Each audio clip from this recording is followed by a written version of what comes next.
akala photo picture yan. Ito mga ito, ginagawa kayo ng class niya. Kayo na mamahala. May ulam din eh. Ay, ako. Aba, masarap ng ulam ni tatay. Ako, ulam ni tatay. Ay, favorite ko to. Suka na may patola. Ay, sarap. Hi, buenas tardes. Magandang araw po. Ay, buenos dias pa lang pala. Good morning po mga amigo. Ayan po, nandito na po tayo sa pupuntahan natin. At ito Kuya Beljun. Dahan-dahan lang Kuya Beljun kasi maano yung daan. Tiya mami. So ayan po, papunta na po tayo sa ating tutulungan dito. So nandito po tayo sa may hindi ko alam kung Aluwato o Santo Cristo. Meron daw dito nakatira na na tatay. Matanda kayata. Di pa namin nami-meet. Si Tita ulit lang naman, alam niyo naman si Tita ulit ang ating liaison. Beljun, kumato ka muna. Tao po. Hello po. Hello po. Magandang araw po, tatay. Tatay, taga ano po kami, taga NBI po kami. So, kami po ay taga NBI. May huhulihin po kami. Yung tatay daw po nakaberde yung damit. Thank you lang. Parang gusto magpahuli ha. Joke lang po. Ganyan ko. Tatay, okay lang ho bang makiupo? Oo, sige. Naku, ito nga po. Tsama may kasi ganito tatay. Kasi kami dito, nagtatanong kami kung sino yung pwedeng matulungan. Ngayon si Tita ulit, ay parang may ahas doon. Ay hindi kala ko ahas. Meron kaming kasi si Tita ulit po mga amigo, yung kakilala niya mga nagse-census. So alam nila yung mga dapat puntahan. Oo, nabalitaan ko po tatay na namumuhay daw po kayo dito kasama ng asawa ninyo. Totoo ho ba? Oo. Ay naku, bago ko pala tanong. Ano ho ba pangalan nyo? Boy De Rojas. Boy De Rojas. Asan yung asawa nyo? Andyan yung Rojas. Nandyan. Asan ba? Tawag natin. Ano ginagawa? Ayun, nakipag-chika-chika ron. Magchika-chika. Oo. May kasama pala kayo ditong asawa. Ano ho ba pinagkakaabalahan nyo sa buhay? Ayan, nakikisaka-saka lang. Nagbabakod lang sa mga konting gulay. Nagsasaka. Tapos nag-aasamaw. Nakikisaka, nakikipag. Kayo po nagtatanim dito? O kayo nag-aalaga lang? Nag-aalaga lang. Porsyentuhan lang kami rin. Porsyentuhan. Ibig sabihin, kunyari, bibigyan lang kayo, gano'n. Oo. Nakita ko may mga tanim kayo dito. Pakita natin. May tanim sila dito. Halika, pakita na, may mais. Tatay, halika rito. Tatay, ayan, may mga mais kayo dito. Hindi pa ba aanihin to? Wala pa laman. Wala pa man laman? Hindi pa ba laman? Ito. Isang linggo pa. So, babalik kami para anihin to, ha? Oo, Oo daw. May mga kamatis din kayo, ha? Ang galing, sipag ni tatay, O, di ba? Mang Boy, ano pa yung mga tanim nyo? Ito, may kamatis din sa isang lugar. May kamatis din sa ibang lugar. Tapos tsamami, baka naman mahulog ka dyan. Ay, suso! Kinakain nila yan, yung suso na yan. Kinakain nila yung suso. Pwede kumera sa tsamami. Ay, tsamami, pwede kumera. Ay, pwede tayong kumuha ng vamos sa bolber, tas kuher, no? Dito titira sa tsamami. Ayan. Sige ho, tatay. May dala ho kami dito. May dala kami dito grocery para po sa inyo. At saka, ayan, isang sakong rice para po sa inyo yan. Ako. Kamusta po ba? Ilan ho ba anak nyo? Okay lang po magtanong. 10 ang buhay. May pamilyang lahat. 10 buhay. 10 ang buhay. 10 ang buhay, ilan na patay? Isa. Bali 11 ang anak nyo. 6 na babae, 5 lalaki. Naku, hindi kayo masyadong mahilig tatay, ha? Pag talaga walang kuryente, no? Pag walang kuryente, ang libangan ay paggawa ng bata. Joke lang ngayon. Hindi, joke lang ngayon. 11 yung anak nyo. Ano yung panganay? Ilang taon? Kuna, 55. 55? 50 na taon na ho ba kayo? Ilang taon na kayo? 68 na ako. 55, 56, 57. Ilang taon kayo nag-asawa? Ay, 45. 45 yung panganay. Ilang taon kayo nag-asawa? 23. 23? Nako, 23. Ano ba libangan nyo? Ano po dating trabaho nyo? May Sa bukid lang din Bukid talaga. Kumbaga nagka-edad na kayo sa bukid talaga. Hindi, may dati ako may saka. Oo, Gawa ng kawalan na ika hanggang sa naibenta. Nabenta. Ganun lang. Kumbaga dati meron kayong mga may lupa kayo ngayon na ibenta dahil kailangan. Kailangan. Kamusta po yung sitwasyon niyo sa mga anak niyo? Nagpupunta naman dito? Oo, ayos naman. Ayos naman. Wala nang maging problema. Oo. Tiyak ko minsan tatanong ako, tatay, ano ba may budget ba kayo riyan? Pag sinabi ko wala, binibigyan kami. Binibigyan. Pwede ho bang mangutang ako sa kanila? Joke lang po. Ate sa inaalagaan pa rin kayo ng mga anak niyo. Oo. Kasi napuo po yung nang dumaan din kami dito. Actually, marami na rin po kami natulungan sa part na to. Kaya lang yung talagang yung bahay niyo talaga nakahiwalay no. Paano pag umaano dito, pagka umuulan, pag malakas? Hindi naman nawawash out, hindi naman natanggal. Marami ng bagyo nagdaan yan. Hindi naman. Mainam naman. Kaya lang wala kayong kuryente. Wala, solar. Solar, oo nga. Ala, pang kakayahang magpakabit ng kuryente. Oo nga, kasi mahal magpakabit ng kuryente. Hinihinga kami rito 7,000 siyempre, 7,000. pagkain muna, bigas muna bago kuryente. Pagkain muna, syempre. Yung kuryente, makakapag-antay naman. Kumisa kasi mga anak, kumisa nangangailangan din ng pupunta rito. Binibigyan ko rin ng kahit bigas lang kumisa pag maan kumaaning gulay yan. Ay, nagbibigay pa kayo sa anak nyo? Pag nagsipaglibot dito. Maglipaglibot. Ang bait naman tatay na. Kumisan, may mga gulay naman sa kanila. Ako naman dinadalan dito. Ganun, palitan lang. Palitan lang. Siya mami, su hijos, ¿cuánto? 11. Kita mo siya, mami? Kailan kita kami dyan? Kita kami dyan, mami. Ayan. Pakikita yan. 11. Andon yung babae. Andon, nakipag-chika. Pangalawang asawa ko na lang yan. Pangalawang asawa mo na to? Pangalawang lang. Pa lang kami, 2 buwan pa lang mahigit. 2 months pa lang kayo? 2 taon na ako yung biyudo. Tapos, 2 taon kang biyudo, tapos yung papangasawa mo to, 2 months pa lang kayo? Nako. Si Morio, después, sa 2 meses. Pa 2 buwan pa lang kayo. Para naghahanap din kayo na makasama sa buhay. Gusto nga ng mga anak ko. Yung mga anak ko naligaw dyan. Saka mga apo ko. Hindi ikaw? Hindi. Nako, ibig sabihin. Gusto ng mga anak ko para makasama. Pakasama. So, ibig sabihin, pihikan kayo, tatay? Hindi naman sa ganun. Joke lang. Kumbaga, pinag-aasawa nga ako ng mga anak ko. Kung ako di ba sasabihin, hindi masasabi. Pero kayo, ayaw nyo na talaga, gusto nyo pa rin? Ayaw ko na sana. Ayaw mo na sana? Depression kayo mga anak kong. Para doon may makasama kayo? May mag-aasikaso. May mag-aasikaso sa'yo. Kaya nga, at least di ba meron kayong makakasama? Sa gabi, sa araw, may nagluluto, maglalaban ng damit. Basta kayo, magtatanim-tanim lang kayo, Kaya nga Pero okay naman yung katawan nyo, wala namang problema. Wala kayong maintenance. Meron. Ano? Ang lodipin. Sa high blood. High blood. Sa high blood lang talaga. High blood lang.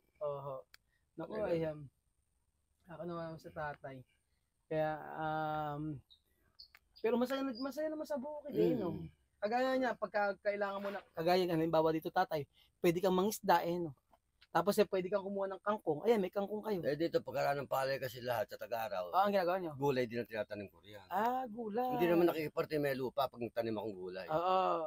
Kaya nga, tinaani ko akin. Oo nga kasi kung titingnan nyo, eto malapit na pong anihin to no? October yan. Ayan, malapit na rin pong anihin tong tingnan nyo po mga amigo. Bago mag-asingko yan. Bago mag-asingko na. Tapos natutuwa ako mga amigo, may mga tanim-tanim po sila. Kasi ipag, di ba? Kasi ipag ni tatay, tapos may mga sili-sili. Naku, ito yung paborito ng Tia Cesa na sili. Naku, alam nyo, ginangatan ni Tia Cesa itong sili na to. Papakita ko sa inyo. Chamame, Chamame, Mira. Di ba ito paborito, si Chikpikante? Sili. Sili, come, Mira. Tingnan mo si Chamame, wala. Ano? Kan mo po Aha. Buong kanin. Sayang, nako, tatay nag-asawa kayo sayang late na. Ayaw nyo, foreigner yan. Taga-Africa, hindi, joke lang po tatay. Tapos ito pa pala tatay yung yung mga tinatanim nyo, yung mga sili-sili. Ano yung ginagawa sa sili, binibenta nyo rin? Binibenta, nagkakamatay na nga. Nagkakamatay. Hanggang saan po kayo nagtatanim dito? Sa may kabila kasi na yun. Ganda.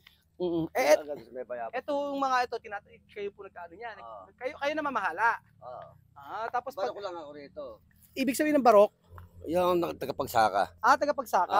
Sobra laki kasaan Oo. Porsyentuhan. Porsyentuhan. Oo. Halimbawa, umani ng 10, ilan sa inyo? Isa lang akin. Sa 10, Isang daan yan, 10 akin. sa 100 na aanihin, 10 ang sa'yo. Oo. 10. Ibig sabihin, mga 5 bulto lang yon. Oo, pag na... Pagkain na, di ba, yung 2 bultong palay, pagkain mo, isa lang no? Tama ba? O, so, bali, ilang bultong bigas yun? Pinakamarami doon, mga 5 lang yun. 5. May lang 5. Tapos, ilang buwan yun? Ilang buwan yun? Mga 8. 8 buwan. Pagkain, siyam, ganun lang. 8 buwan. Ganun pala i-explain. Mamaya ka rito. Ay, tumatansik pa laway ko. Mamaya ka kwento. May explain ako sa'yo. Halika. Ganito. Para alam mo tiya Cesar. Esto arroz, no? Esto arroz, ejemplo, cuando esto arroz no para él. Solo el trabajador, no? Después, cuando esto arroz llegar a 100 saco de arroz, esto, no arroz de semilla, ¿no? Cuánto llegar a, cuando sale 100, después el coger 10 saco. Cada 10 sacos tiene un saco. Sí. Cada Sí, 10 porque uno. 100 sacos. Sí, pero este saco, cuando sacar de piel, solo 5 saco. Solo 5. Para 8 meses. Oh! Difícil. Difícil, eh? Oo, sabi ko, Mame, 100 ka ako yung, kunyari, 100 na inane, umabot ba ng 100 naman? Minsan, inaabot. Minsan, 80. Pag 80, di 80, 8 lang. Oo. 70. Conforme sa panahon. Sa panahon, ano? Buti nga ka mo, di mukha yung bagyo rito. Oo. Kasi pag yan ang dumapa, ala na. Oo, meron time na talaga walang inani. No, paano pag walang inani? Kunyari 30 lang. Yun lang talaga. Yun lang, tatlo yakin. Ay, tiempo, ejemplo, 30. Solo 3 sacos de arroz para 8 meses. For 8 months po mga amigo, 3 Una niya, trabahan na po 3 sacos. Oo, kumuunoan niyo.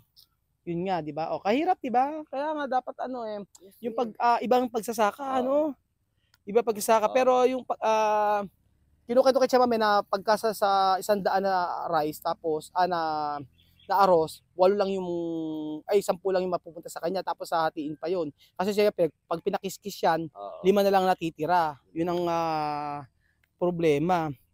So, at least nagkatanim-tanim kayo dito ng mais, no? Tatay, ano ba maitutulong ko sa inyo? Gusto niyo ba ng mga similya? Ano ba sasagot yung mga punla? May mga punla ba kayo? Kumisa, pag may pera, bibili lang kami sige, bibigyan kita ng punla. May mga madali lang bumili ng punla ng kamatis. Dadalang kita. Mainam, para masipag kasi tatay, sa totoo lang, yung aking mga tiyuhin din before, nung nabubuhay, ganyan yung ginagawa. Tapos nagtatanim na sila ng mga halimbawa yung papaya o kung ano pwedeng itanim. Tapos yun na. Papaya kasi diobra dito Niobra. Kasi pag nag-spray ng palay, yung papaya ayaw mamunga. Ayaw mamunga, Yung sili, sayang kung Pero may isda ba rito, tatay? Meron. Minsan din kinukuryente nila. Oo nga So ayan po mga amigo. Pakita ko sa inyo. Buti na lang hindi sila na rito na babaha rito sa lugar na to, Ay, nababaha na hindi pagka malakas ang bagyo, hindi hindi na sisira yung bahay nila.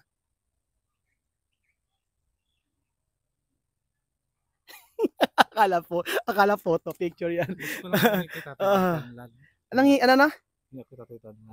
Pwede bumili lang tayo. Tatay, magkano ba tanlad? Gusto ugali daw ng Guinea. Solo koher no pagar. Ay nako, tatay. Malakas pa nga pala si tatay Kaya pa bang bumuhat, tatay? Nako, tama na yung tatay. Tatanim lang. Tama na yung tatay. Tatanim lang ni Kuya Belvin. Hindi pangluto at tinola. Tinola. Mio. Sige, ano lang natin. Salamat tayo. Hindi rin sa aming bahay. O sige, tatay. Okay lang ba tumuloy? Oo, tumuloy kayo. Ito yung bahay ni tatay, mga amigo. Dito kayo natutulog, tatay. Ayan, dito kayo natutulog. Ang galing Tapos may kayo ito, parang kusina, Ayun, ang galing. Tapos may kurtina pa kayo, Nako. Presko naman pala dito, Lalo kung Tagaraw, mainit. Kaya nga po. Tatay, ano ba ulam natin? Nagugutom ho ako Baka pwede magluto. Merong konting ulam dyan. Ano lang na. Ano ba iluluto natin? May iklog dyan. Di pa pwede ho bang maglit ng baboy dito? Hindi, joke lang. Oo nga eh. Naku tatay, salamat sa pagpapatuloy mo sa inyong tirahan. Naku, ako'y natutuwa po. May ulam din eh. Nakatakip po. Ay, ako ulam. Aba, ang sarap ng ulam ni tatay. Ako, tignan nyo. Ulam ni tatay. Ay, favorite ko to. Suka na may patola. Ay, ang sarap dito. Ayun. Oo, alam niyo dito, yung patola, ilalaga lang yung patola, tapos mainit na kanin, napakasarap. Ano tatay? Nilaga, masarap. Nilagang patola to, tapos minsan yung okra-okra, di ba? Ilagay mo sa suka o bagoong. Oo. Nilalaga lang to, masarap to. Masarap nilaga yun. Oo, masarap ang nilaga. Tapos may mga talong pa sa tatay rito, di ba? Ay, may tanim akong talong din sa daan. Hindi naman kayo maulam ng karne. Pagka maulam ng karne, mahirap Bihira. Mayroon talaga gulay para lumakas ang katawan. Kaya, Pag ganyan-ganyan lang. oo. Pero importante tatay, malakas ang katawan nyo. Kaya mag-iingat kayo tatay para sa ano. Kailangan maging malakas ang pangangatawan nyo. Hindi pura panay karne. Hindi pwede ubra karne. Karne ba? No pwede comer kada dia karne. Verduras. Sí. Oo. Kami pa bota con poto. Así. Kaya nga. So, ayun po mga amigo. Tatay, no, meron po tayong dala dito ngayon. Papakita ko po sa inyo. Papakita ko po sa inyo. Meron po kami dala ditong groceries. Ayan po, para po sa inyo to tatay. Ano? Salamat. Ayan, groceries siya. May mantika dyan. O, may mantika na kayo. Tapos, merong kape. O, meron po kayong sabihin lang ka dito. Merong ditong mga groceries. Tapos, may kape dyan. May mantika. Ayan, kompleto yan. Para po sa inyo, ano? Salamat po at pinatuloy niyo po kami sa inyong munting tahanan, sa inyong tahanan na kung saan ay ang panalangin ko lang po sa inyo tatay nawa ay lumakas pa yung katawan at saka syempre ang panalangin ko rin sa pamilya niya ayun, laging alagaan din si tatay, di ba, yung mga kanya mga anak. At wag po kayong wag lang kayo masasawang manalangin kahit anong hirap ng buhay, di ba? Oo, kasi yung pagtatanim, hindi ganun kadali, yung ng palay. Siyempre, pag-aalaga yan. Ng ayan po, meron kayong mga groceries dito para sa inyo po. Meron yung mga sardinas, meron mga corn beef. O, ayan. May kape pa. So, ayan pa mga amigo, salamat po sa inyong panonood at sana ay dumating pa yung time na makabalik tayo rito kay tatay. Ay, ayun tatay, kapag sa ibang araw, kapag may oras pa, kami sa inyo, makakatulong-tulong. Kasi plano ko na nag-iikot-ikot kasi talaga kami kung sino yung pwedeng tulungan, mga ganun. Thank you tatay, no? At mag-ingat po kayo dito. Ingat po kayo at sa pagtatanim nyo, po sana marami pang anihin. Salamat. Salamat sa inyo lahat. Maraming salamat sa Lord. Salamat sa Lord. Hulog kayo ng Lord sa amin. Salamat po. Instrumento kami ng Panginoon para makatulong sa inyo. So, ayun po. Salamat po mga amigo at God bless. Bye-bye.